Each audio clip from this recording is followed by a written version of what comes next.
আজ আমরা আলোচনা করব এক অসাধারণ ইবাদত নিয়ে, যে ইবাদত মানুষের জীবন বদলে দেয়, চিন্তা বদলে দেয়, রিজিক বাড়িয়ে দেয়, সমস্যাকে সমাধানে পরিণত করে।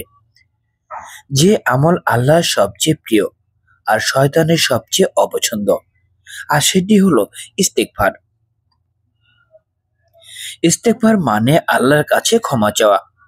আস্তাগফিরুল্লাহ শুধু একটি শব্দ নয়, এটি হলো হৃদয়ের আগতে মনের কান্না, আল্লাহর কাছে ফিরে আসার ঘোষণা। রাসূল সাল্লাল্লাহু আলাইহি সাল্লাম বলেন, যে ব্যক্তি নিয়মিত ইস্তেগফার করে আল্লাহ তার সকল সংকট থেকে বের হওয়ার পথ সৃষ্টি করে দেন। ইস্তেগফার করলে কি হয়? এক, গুনাহ মাফ হয়ে যায়। ইস্তেগফার করার সবচেয়ে বড় লাভ হলো গুনাহ মাফ হয়ে যায়। একবার আস্তাগফিরুল্লাহ বলা মানে আল্লাহর দরজা কড়া নাড়া। আর আল্লাহ নিজেই বলেন, আমি ক্ষমাশীল, যারা ক্ষমা চায় আমি তাদের ক্ষমা করে দিই। দুই, রিজিক বাড়ে।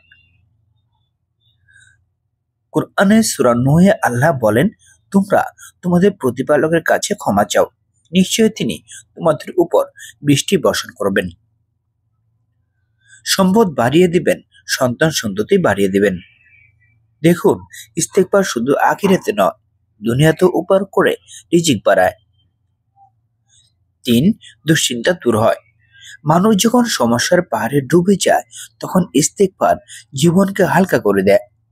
কারণ আল্লাহ প্রতিশ্রুতি দিয়েছেন, আমি তার দুঃখ দূর করে দেব। চার, জীবনের সুখ শান্তি নেমে আসে। আপনি লক্ষ্য করে থাকবেন যে যে বেশি ইস্তেগফার করে তার চোখে একটি প্রশান্তি থাকে, কারণ ইস্তেগফার মানুষের রূহকে পরিষ্কার করে। পাঁচ, হৃদয় নরম করে। গুনাহ হৃদয়কে শক্ত করে ফেলে, ইস্তেগফার সেই জমে থাকা কালো দাগ পরিষ্কার করে। হৃদয় নরম হলে মানুষ ইবাদতে মনোযোগী হয়, দোয়া কবুলের পথ খুলে। ছয়, বিপদ থেকে রক্ষা। রাসূল সাল্লাল্লাহু আলাইহি সাল্লাম বলেছেন, যে ব্যক্তি বেশি ইস্তেগফার করে আল্লাহ তাকে এমন জায়গা থেকে রিজিক দেন যেখান থেকে সে ধারণা করতে পারে না। অর্থাৎ বিপদ আসার আগে আল্লাহ তাকে নিরাপদে নিয়ে যান। এক ব্যক্তি ব্যবসায় খুব ক্ষতিগ্রস্ত হলেন। বাড়িতে খাবার নেই, দোকানে ক্রেতা নেই, মাথার উপর ঋণ। হতাশ হয়ে তিনি এক বুড়ো আলেমকে বললেন, হুজুর, আমি কি করব?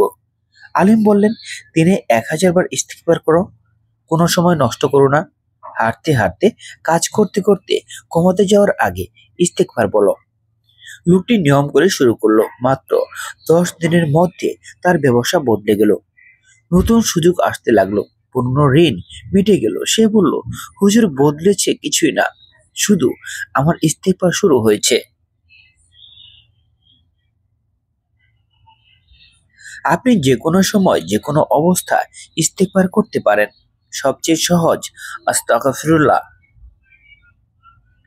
অথবা রাসূল সাল্লাল্লাহু আলাইহি ওয়াসাল্লামের প্রিয় দোয়া, আস্তাগফিরুল্লাহ রব্বি মিন কুল্লি জানবিন ওয়া আতুবু ইলাইহি। সকালে, রাতে, কাজের মাঝে, গাড়িতে, বাজারে, নামাজের পর, যত বেশি তত ভালো। ইস্তেগফার শুধু একটি আমল নয়, এটি হলো জীবনের চাবিকাঠি।